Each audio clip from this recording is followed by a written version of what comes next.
जय जगन्नाथ। आज मु पास्ता बनाऊँगी घरे किपरि पास्ता बनाऊँगी देखंतु। प्रथमे पानी की बॉईल करदेवी। बॉईल हैला परे तादरे पास्ता किछि पास्ता पकेबी।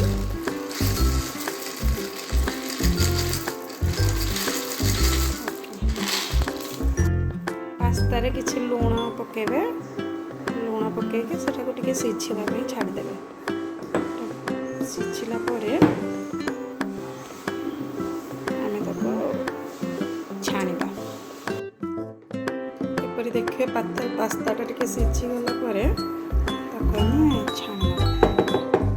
एमति छणारे छाणीदबा। पानीटी पूरा बाहरी गला परे तंता पानी टिके धोइदबा।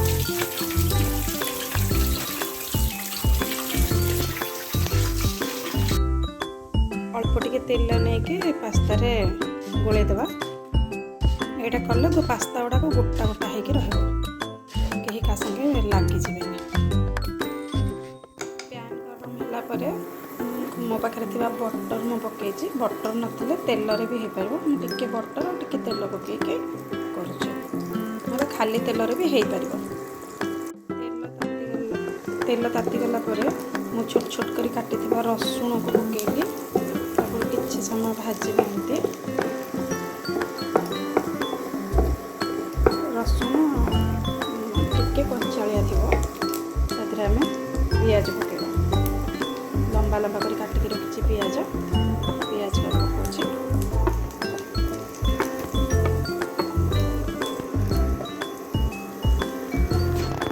पियाज और रसुण टिके भाजी गला परे कैप्सिकम लंबा लंबा कर काटिक रखी पकईदेली। किसी समय पर भाजवा। पियाज और कैप्सिकम टिके सॉफ्ट हवा पर्यंत आम छाड़ा। से लगे मु पैन घोड़नीटा दे दूची। किसी समय पर स्वाद अनुसार टिके लूण पकईदबा। पास्ता रे लूण पड़ता एवं मसला रे लूण अच्छी तेणुक अल्प लूण देखिए पकेबे। लूण पकईदेले जल्दी पियाज और कैप्सिकम टिके सीझी लूण पकई किसी समय घोड़ेदबा। देखिले पियाज और कैप्सिकम टिके सीझी आसलानी। मुझे टमाटो सॉस गोटे चामच पकेबी। गोटे चामच चिल्ली सॉस पकेली। टमाटो चटनी मु घरे बनई तो से गोटे 2 चम्मच पकाउची। ये टमाटो सॉस वीडियोटा भी मुझे गोटे दिन आपको देखी किपर मु घरे टमाटो सॉस बनई। टमाटो सॉस नहीं टमाटो चटनी बनई। स्मिथ एंड जोन्स पास्ता मसला यूज कर आपण मैंने जेकोसी पास्ता मसला भी यूज करेंगे। मु गोटे पैकेट यूज कर।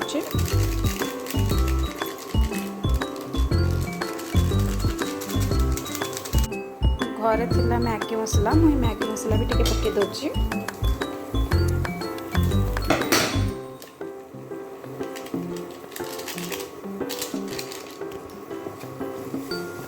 सब मसला को पियाज सहित मिसेबी।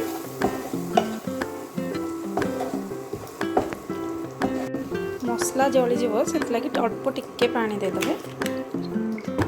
ताधे मसलाटा से पानी भितर सीझीज जपरी।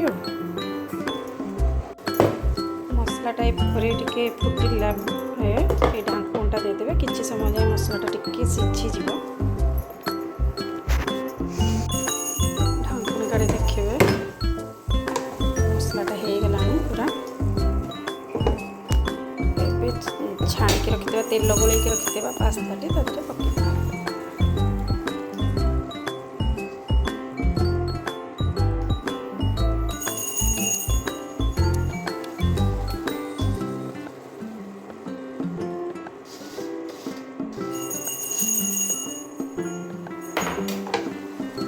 पास्ता मसला मिसेबा धीरे धीरे कर।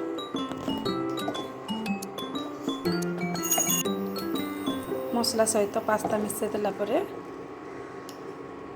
किछि समय रखिबे।